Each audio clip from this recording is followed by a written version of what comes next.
Bom dia, irmãos. Que a paz de Cristo esteja com todos nós. E o que nós vamos estudar hoje, que tem como tema, é não se oponha a Deus. E o tema, de certa forma, é um pouco estranho, né? Como que a gente consegue imaginar, pelo menos nós como cristãos, sequer tentando nos opor a Deus. Mas a verdade é que isso é possível. E nós vamos estudar agora em que sentido isso pode acontecer e o que nós podemos fazer. Então, e tudo isso, essa ideia pelo menos surgiu a partir de algo que o Cícero compartilhou. A gente vai passar muito por cima da escritura que ele leu, que é em Atos capítulo 10. Então, é exatamente o momento em que os primeiros não-judeus se convertem. E que para a gente é simplesmente um marco na história, que a gente sabe, teve aquele momento, né, que os não-judeus também acreditaram. Mas isso é óbvio, né? Então, senão a gente não teria salvação, porque nós não somos judeus. Então, que bom, que legal, né, que aconteceu. E fica por isso mesmo. Acontece que aquilo, naquele momento, naquele grupo de cristãos que estavam começando, aquilo foi um choque absurdo. É algo tão chocante que nem sequer a gente que a gente poderia ter algo que se comparasse. Que tipo de conversão ou que tipo de grupo de pessoas no mundo a gente acreditaria que nem sequer pode se tornar cristão? E aí de repente essas pessoas se tornam cristãos. E a gente ficaria chocado com isso, falando, mas como assim? Não pode. E aí Deus está dizendo pode. Então esse é o tamanho do choque que aconteceu. Né? Então, para quem já conhece a Escritura, se você não conhece, você pode ler com calma aí em casa. Lá em Atos capítulo 10 tem a história toda. Mas eu vou pular um certo trecho e a gente vai ver lá no versículo 17 de Atos 10 que Pedro ele estava refletindo no significado da visão. Ou seja, ele teve uma visão de animais que eram considerados impuros para os judeus, e a voz do céu falava, mate e coma esses animais. E 3 vezes ele viu isso e falou, não posso, porque esses animais são impuros. E o Senhor mesmo falou que são impuros. Só que aí a voz diz, não chama impuro o que Deus purificou. Então no versículo 17 fala que ele estava refletindo no significado da visão. Ou seja, ele nem sequer conseguiu, ele não mudou de ideia de imediato. Mas foi uma visão, uma revelação que Deus deu para ele e ele ficou remoendo aquilo, tentando entender, mas o que isso significa? O que é impuro? Mas como assim? Deus, de uma hora para outra, purificou as coisas? E é o que ele falou antes, não vale mais? Que coisa estranha, não dá para entender nada. E ele ficou remoendo aquilo. E aí, de repente, enquanto ele estava refletindo, os homens enviados por Cornélio descobriram onde era a casa de Simão Pedro, e chegaram à porta. E aí Pedro os seguiu e foi até...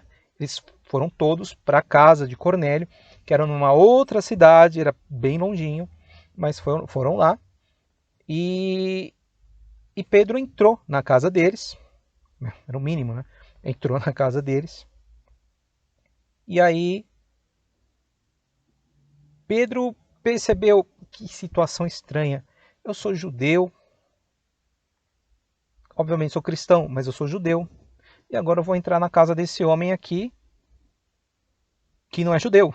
Ou seja, como judeu eu nem poderia fazer isso, né? E aí, mas teve aquele sonho, aquela visão que eu tive, e essa turma também teve do outro lado, Deus falou com eles. Tá muito confuso, mas Deus está fazendo isso aqui tudo, né? Então fazer o quê? Eu vou simplesmente seguindo, né? E aí no capítulo 11, eles ficaram sabendo do que tinha acontecido, né? Só para a gente ler um trecho que é bastante interessante, vamos lá no finalzinho do capítulo 10.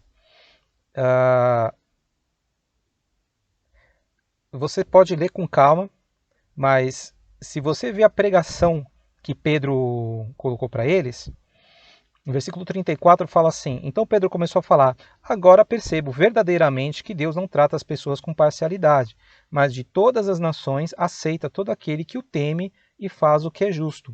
Vocês conhecem a mensagem enviada por Deus ao povo de Israel, que fala das boas novas de paz por meio de Jesus Cristo, Senhor de todos. Sabem o que aconteceu em toda a Judéia, começando na Galiléia, depois do batismo que João pregou, como Deus ungiu a Jesus de Nazaré com o Espírito Santo e poder, e como ele andou por toda parte fazendo o bem e curando todos os oprimidos pelo diabo, porque Deus estava com ele. E se você percebe essa pregação de Pedro, é como se ele tivesse ainda estava perdido. Ele até aceita, bom, acho que está ficando claro que Deus aceita todos de qualquer nação, não precisa ser judeu. Mas pô, eu nem sei direito o que eu tenho que falar para vocês aqui. Então, bom, eu vou falar o que vocês já devem saber. E aí Pedro começou a simplesmente falar do evangelho, mas de uma maneira muito simples, muito do básico. Ele não tentou ficar lá questionando, mas deixa eu ver o que vocês sabem, o que vocês não sabem. Mas ele começou a falar assim algo muito basicão, muito simplificado. Mas você já sabe, eu vou começar a história lá no comecinho, começar a falar, e foi falando e pregando o evangelho. Mas dá para perceber, é como se fosse um pouquinho claro ali que ele não tinha muita noção do que falar exatamente, e ele deu uma pincelada no evangelho, para pelo menos entender, peraí, por onde que eu começo aqui? E ele foi falando esse evangelho de uma forma muito básica. Quase como se ele estivesse enchendo linguiça, embora talvez seja um pouco absurdo tentar levar para esse ponto, mas é o que parece pela situação. Porque o próprio Pedro estava chocado de ter que falar com não-judeus e pregar o evangelho. E ele mesmo tendo que se convencer de que Deus tinha aberto a porta do reino de Deus para não-judeus, que não tinha acontecido até aquele momento. Até ali, todos os judeus, ou todos os cristãos, eram judeus. Não tinha exceção. E aí ele estava falando, e aí tem algo bastante interessante, é que no versículo 44 fala, enquanto Pedro ainda estava falando essas palavras, o Espírito Santo desceu sobre todos os que ouviam a mensagem. Então era como se Deus tivesse falado, olha, Pedro, eu te mandei, aí você pregou o evangelho, assim, só para constar que eles ouviram o evangelho, porque isso era o mínimo. Eles tinham que ter pelo menos ouvido o evangelho de algum cristão para poder dizer, olha, agora eles ouviram, entrou na orelha deles, mas eu já escolhi todos eles. Então agora que eles ouviram, pronto, joguei o Espírito Santo sobre eles e está feito. Né? E aí Pedro percebeu, peraí, o que está acontecendo isso aqui? No versículo 45 fala, os judeus convertidos que vieram com Pedro ficaram admirados de que o dom do Espírito Santo fosse derramado até sobre os gentios. E aí no versículo 47, pode alguém negar a água, impedindo que estes sejam batizados? Eles receberam o Espírito Santo como nós. Então ordenou que fossem batizados em nome de Jesus Cristo. Depois pediram a Pedro que ficassem com eles alguns dias. Então isso foi o que aconteceu. Foi um choque para a igreja inicial, porque era uma igreja só de judeus. E de repente chegou uma turma lá e Deus mostrou claramente e guiou todos eles para que acontecesse isso, para que os não-judeus fossem batizados. E como eu falei, é um choque, né? Foi um choque de realidade para eles. Por mais que eles pudessem voltar para trás e depois pensar, mas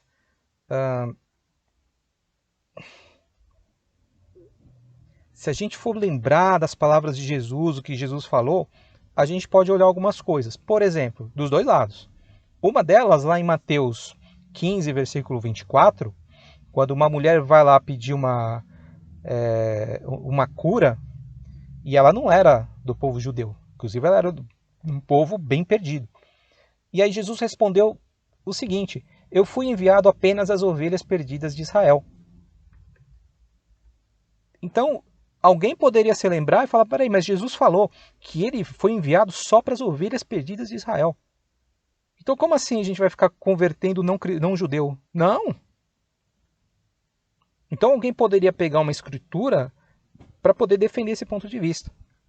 Por outro lado, alguém podia lembrar, mas lá em Mateus 28, no versículo 19, Jesus falou o quê? Portanto, vão e façam discípulos de todas as nações, todas, batizando-os em nome do Pai, do Filho e do Espírito Santo. Então, se Jesus falou vão a todos os povos e batizem, então por que eles estavam admirados que não judeus se converteriam?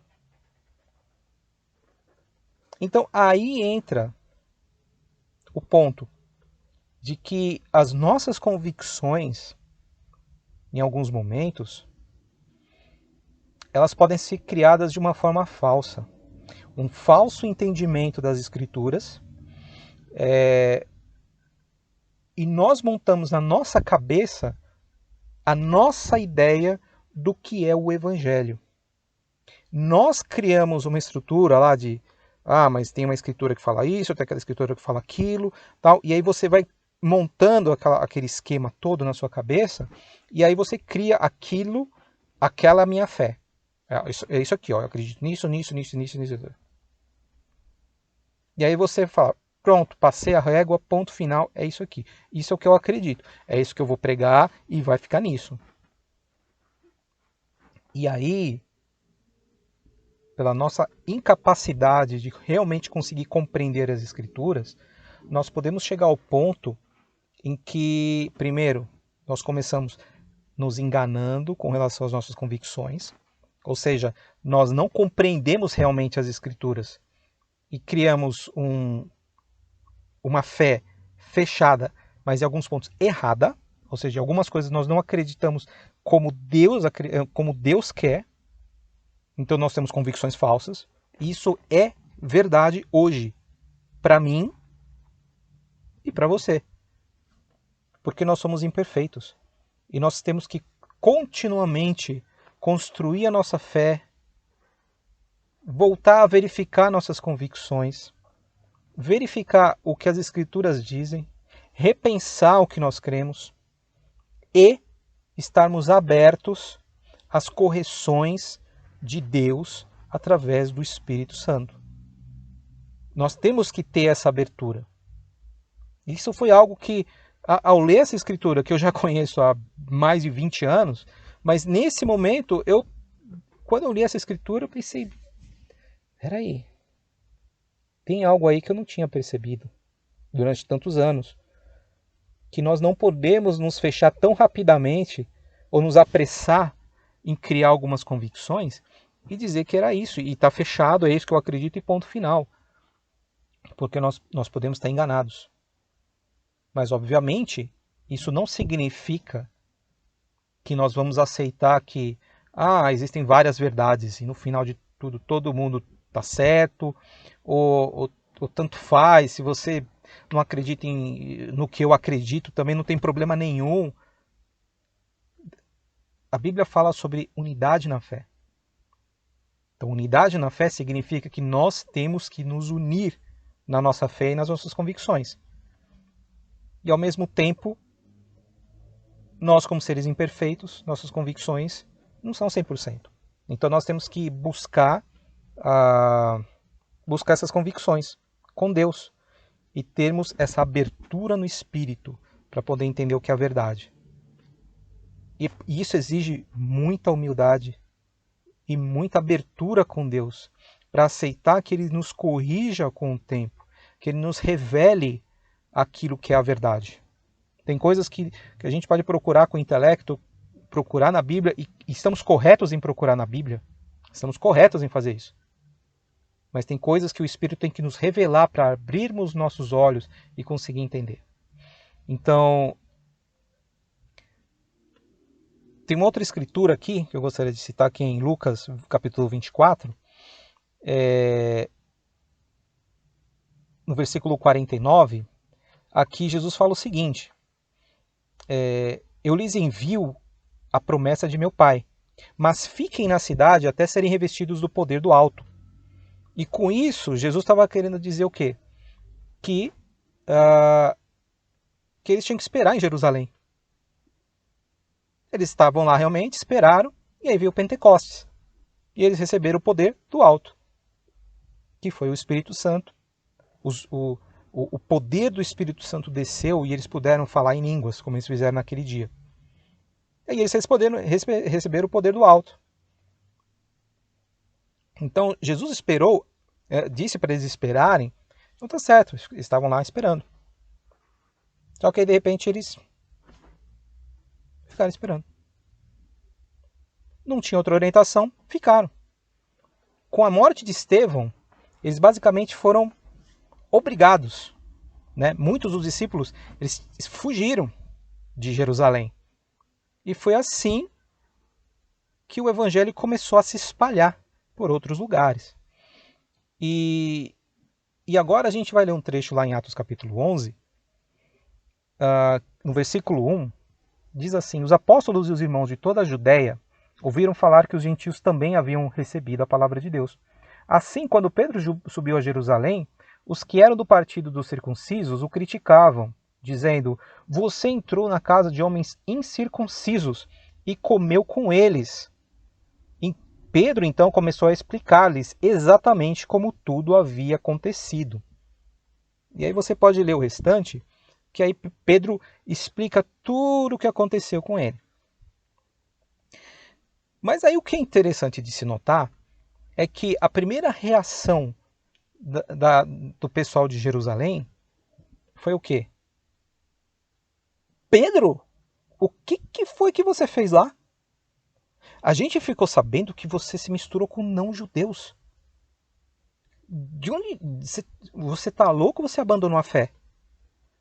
Porque a mente deles ainda era de que eles eram, em primeiro lugar, judeus, mas judeus que acreditaram em Jesus como Messias. Mas para eles, praticamente nada mudou. Eles continuaram judeus e continuariam judeus, né? E a primeira coisa, a primeira reação deles foi de criticar Pedro, falar: o que você fez lá?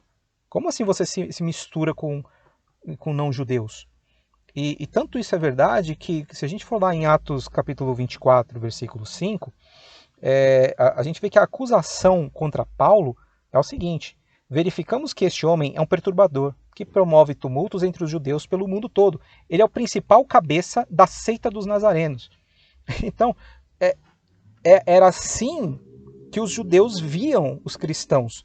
Eles eram de uma seita, era uma divisão, que era chamada de nazarenos, porque Jesus era de Nazaré. Então, os cristãos não eram simplesmente cristãos da maneira como a gente entende hoje.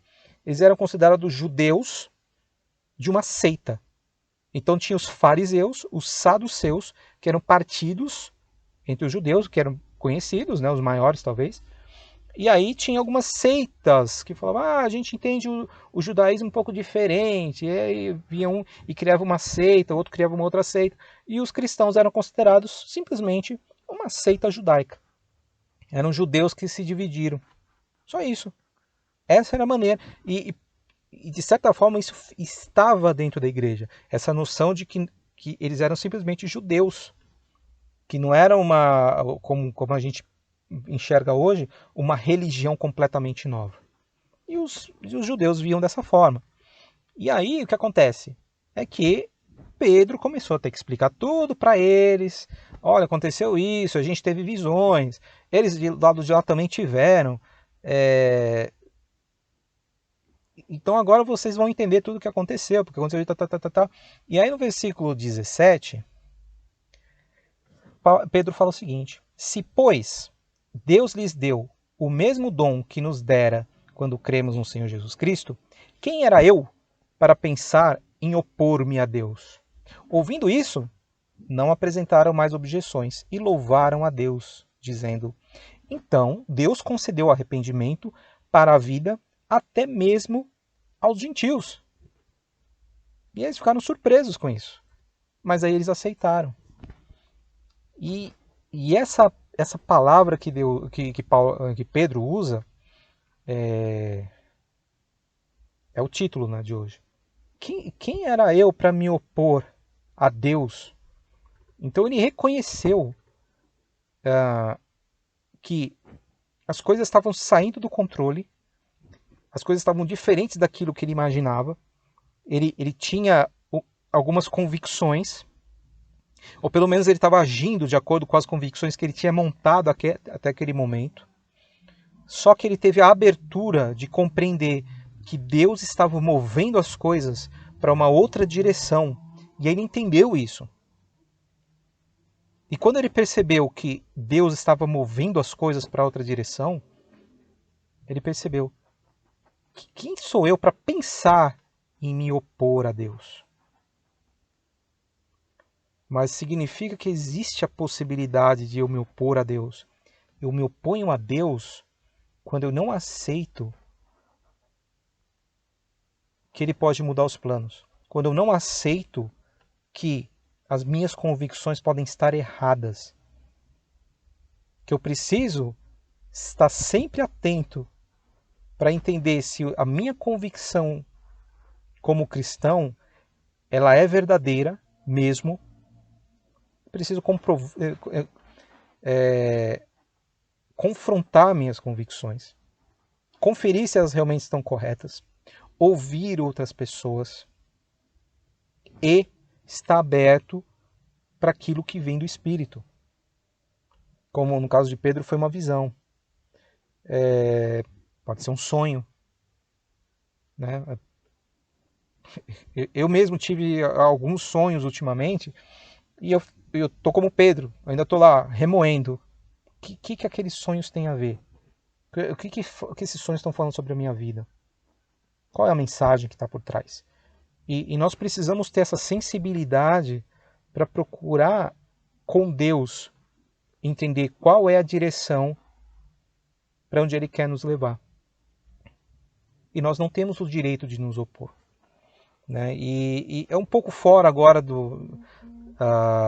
dessa mensagem, um pouco fora, mas existiu, se você for olhar lá em Atos também, existiu o Elimas, que era um mago, e ele estava combatendo a fé.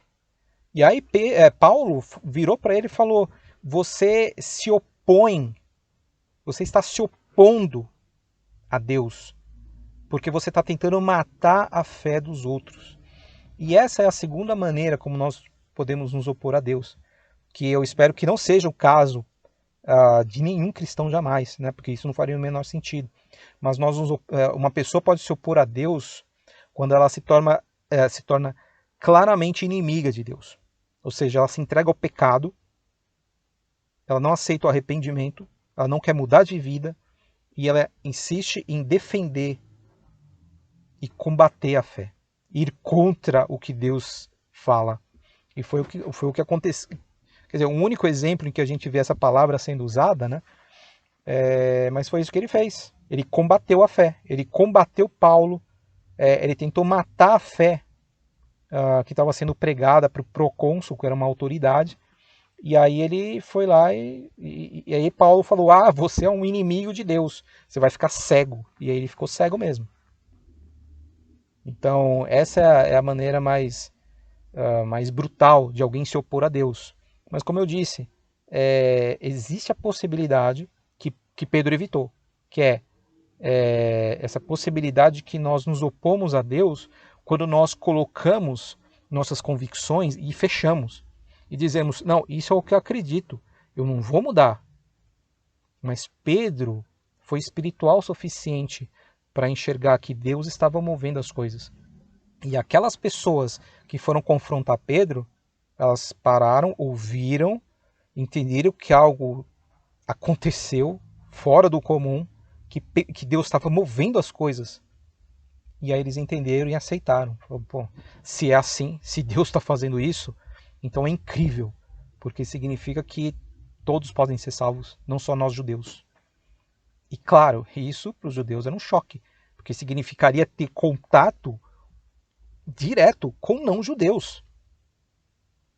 E isso traria, obviamente, perseguição para os cristãos judeus, porque como judeus eles não podiam se misturar. Então era procurar encrenca. Mas eles entenderam, essa é a vontade de Deus. Então, essa é a mensagem de hoje. É realmente desafiante, porque essa mensagem diz que nós não podemos jamais nos fechar na nossa mente e querer aceitar que o que nós acreditamos hoje é a verdade absoluta.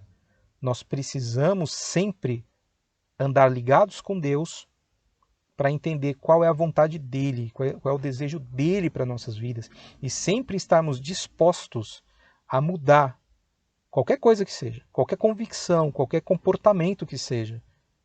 E se nós não mudamos, nós estamos nos opondo a ele. Então vamos terminar com uma oração. Deus, obrigado por essa mensagem e obrigado por nos revelar que o Senhor tem esse poder de simplesmente mover as coisas por conta própria. Obrigado por nos dar essa mensagem e eu te peço para que o Senhor trabalhe no coração de cada um de nós, para nós colocarmos a tua vontade em primeiro lugar. Por favor, nos revela, por qualquer meio que seja necessário, para entendermos qual é a tua verdade, o que é certo, o que é errado, para agirmos de acordo com a tua vontade e para sermos usados de acordo com a tua vontade. Por favor, não nos deixa nos levar pelo engano de fecharmos a nossa mente e tentarmos criar as nossas próprias convicções. Porque se o Senhor nos resgatou por meio de Cristo, é porque nós somos agora servos dele e nós devemos fazer aquilo que ele deseja e aquilo que ele nos ordena. Por favor, cuida de nós no decorrer dessa semana e nos ajuda a termos uma semana próxima do Senhor, unidos com o Senhor. Te agradeço, em nome de Jesus. Amém.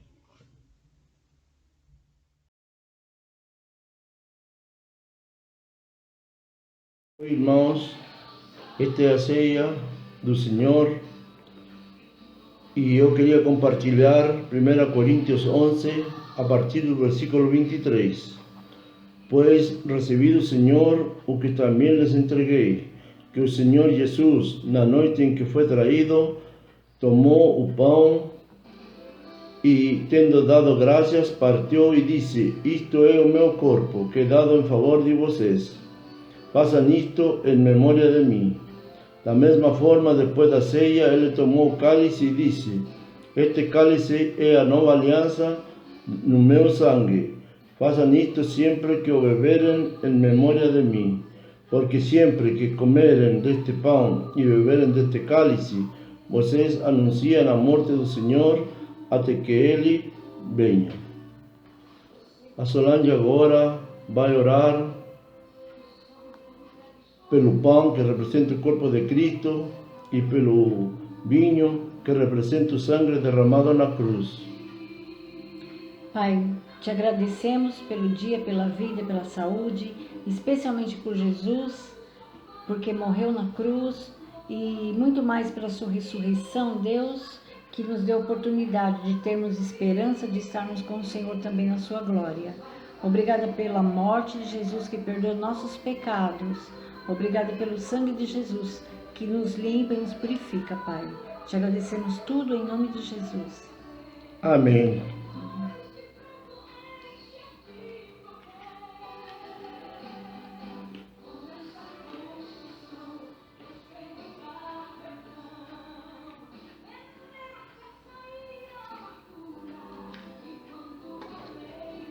O Amador também quer aproveitar esse momento para estar falando com vocês e dando um testemunho. Eu quero falar, irmãos, de que Deus tem sido maravilhoso conosco. Ele tem cuidado de nós, não tem faltado nada. Eu estou aqui em casa há 3 meses. Eu não estou trabalhando, mas nada faltou, nada nos hizo para siempre no perder a fe en Cristo Jesús. Es Cristo que nos une, es Cristo que nos ayuda, es Cristo que nos mantém vivo.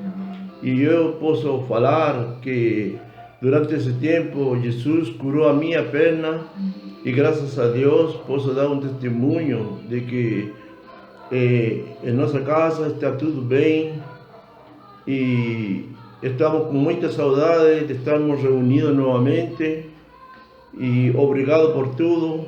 Em nome de Jesus, agradecemos a todos vocês e a nossa igreja. Amém. Estamos com muitas saudades, obrigada pela oportunidade. Beijo, tchau. Tchau.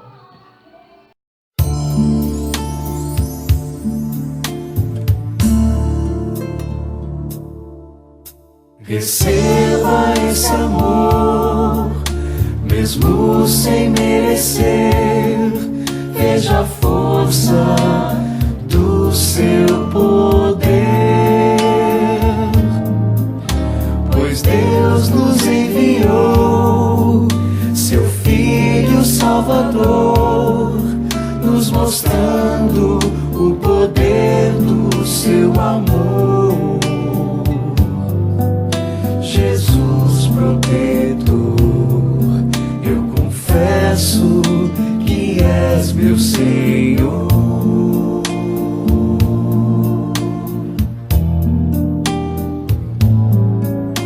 Humilde se entregou e não se importou, calou-se em sua dor.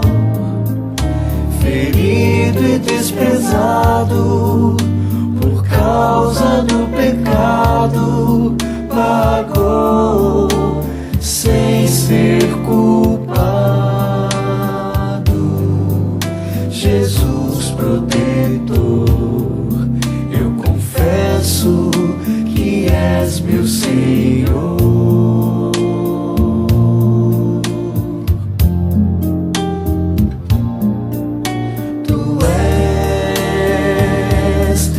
Minha estrada, o justo caminho, meu alimento, meu ar, meu destino.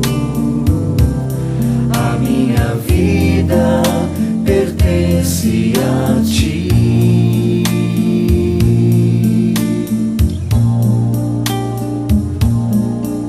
Jesus, na tua mão eu seguro e sigo. Por seu perdão posso ser teu amigo. És a esperança do meu coração.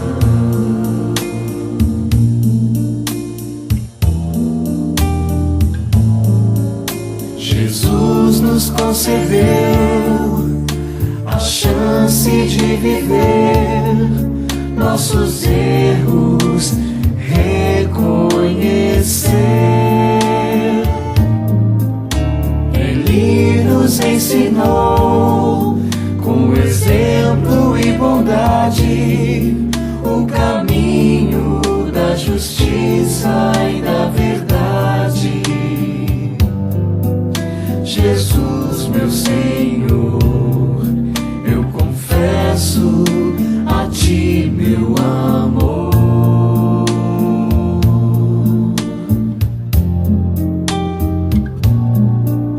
Tu és a minha estrada, o justo caminho, meu alimento, meu ar, meu destino. A minha vida pertence a ti.